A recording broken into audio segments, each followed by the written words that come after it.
Bismillahirrahmanirrahim. Welcome back, dear students. I hope all of you are fine and enjoying good health. This is our 28th lecture, and the unit that we are going to revise in our today's lecture is unit number 2, that is about kinematics. Students, the first thing that is concerning about the motion of an object is its kinematics. Kinematics is the study of motion of an object without discussing the cause of motion. We know that a force causes the motion of an object. It means that we are not going to discuss about force in this chapter. In this unit, we will study the types of motion, scalar and vector quantities, the relation between displacement, speed, velocity and acceleration. Linear motion and equations of motion we are going to discuss in this chapter. So students, the topics that we are going to revise in our today's lecture are rest and motion. First of all, we will discuss that what is the difference between rest and motion and how these two quantities are related to each other. And then we will discuss different types of motion of different objects, and then we will discuss their different examples. So by the end of this lecture, students should be able to understand that what is the difference between rest and motion and what are different examples of rest and motion. Students should also be able to learn that how rest and motion are related to each other. And then students should also be able to understand about different types of motion with their examples. Now students, the very first topic that we are going to discuss in our today's lecture is rest and motion. Students, we see various things around us. Some of them are at rest while others are in motion. So a body is said to be at rest if it does not change its position with respect to its surroundings. Let's suppose if you are standing near a building, then you will notice that the building will not change its position with respect to you. It means that that building is in the form of rest. So we can say that a body is said to be at rest if it does not change its position with respect to its surroundings. Students, surroundings are the places in its neighborhood where various objects are present. Similarly, if a body is changing its position continuously with respect to its surroundings, then that body is said to be in motion. Let's suppose you are standing in front of a school and a high-speed car is moving in front of you. You will notice that that car is changing its position with respect to you and with respect to the building of the school continuously. So you can say that that car is in the state of motion. Students, the state of rest or motion of a body is relative. For example, a passenger sitting in a moving bus is at rest because he or she is not changing his or her position with respect to other passengers or objects in the bus. But to an observer outside the bus, the passengers and the objects inside the bus are in motion. That's why we can say that the state of rest or motion of a body is relative. Students, now we will discuss different types of motion. If we observe carefully, we will find that everything in the universe is in motion. However, different objects move differently. Some objects move along a straight line, Some move in a curved path and some move in some other way. There are three types of motion. The very first type is known as the translatory motion. And translatory motion is basically the type of motion in which a body moves along a line without any rotation. And students, there are three types of translatory motion such as linear motion, random motion, and circular motion. In all of these types, body moves along a line without any rotation, so that's why these types of motion are known as the types of translatory motion. And after that we will discuss about rotatory motion, in which the object rotates about its own axis. And then at the end of this lecture, we will discuss about vibratory motion, that is to and fro motion or back and forth motion of an object about its mean position.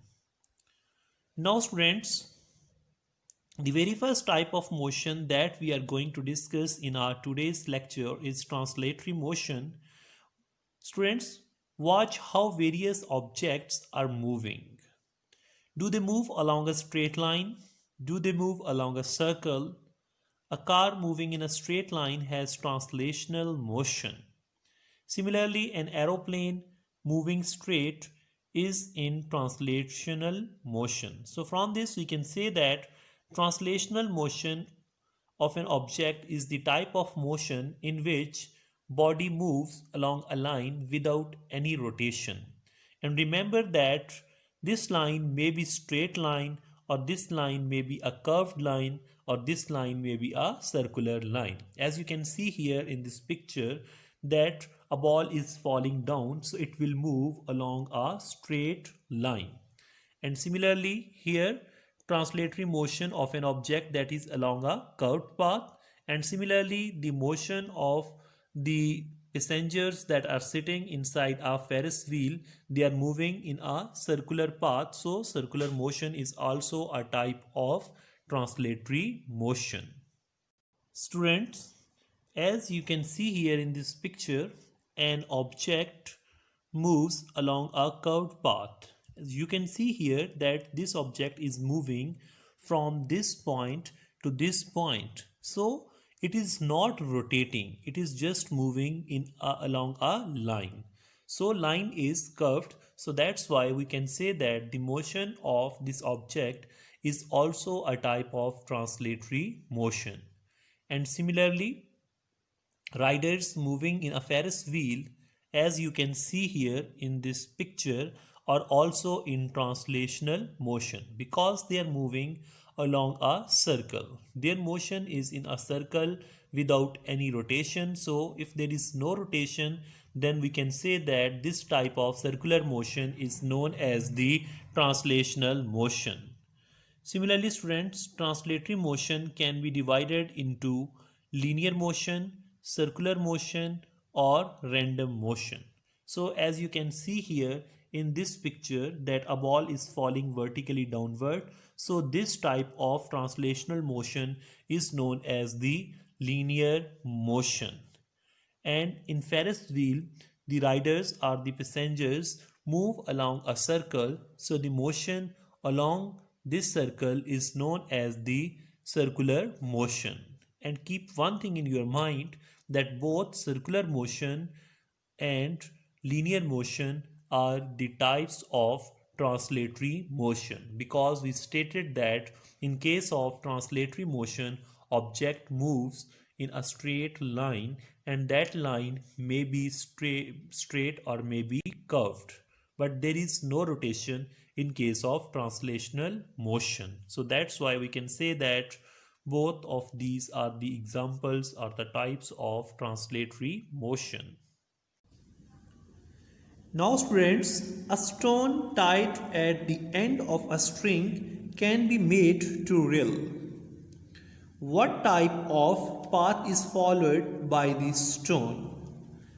As you can see here, the stone that is tied to one end of the string and it is moving in a circular path, as you can see here in this picture.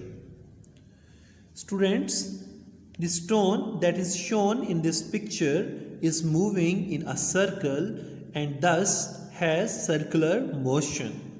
So from this we can say that the motion of an object in a circular path is known as the circular motion. Now students, look at this picture. A toy train moving on a circular track. A bicycle or a car moving along a circular track possesses circular motion.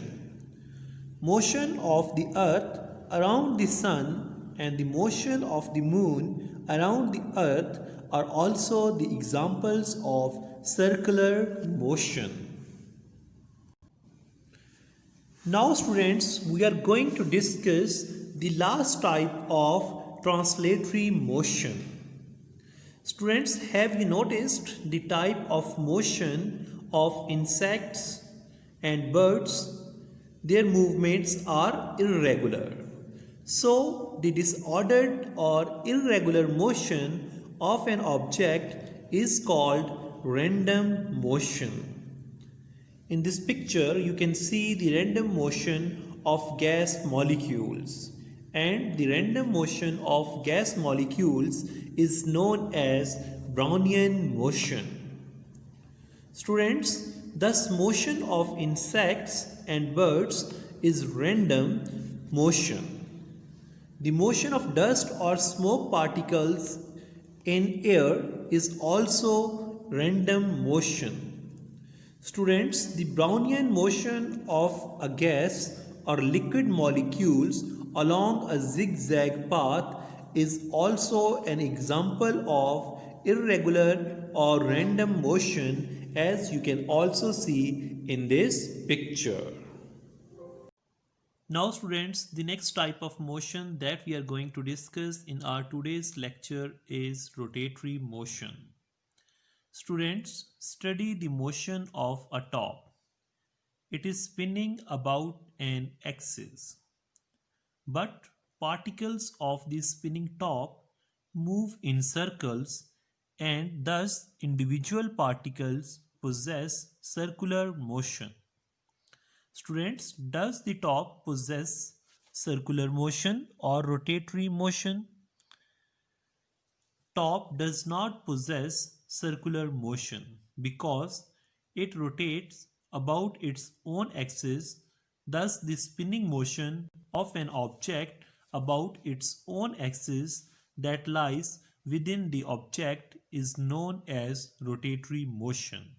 So that's why we can say that the motion of the top is rotatory motion, but the particles of the spinning top move in circles and thus individual particles possess circular motion. The top spins about its axis passing through it, and thus it possesses rotatory motion.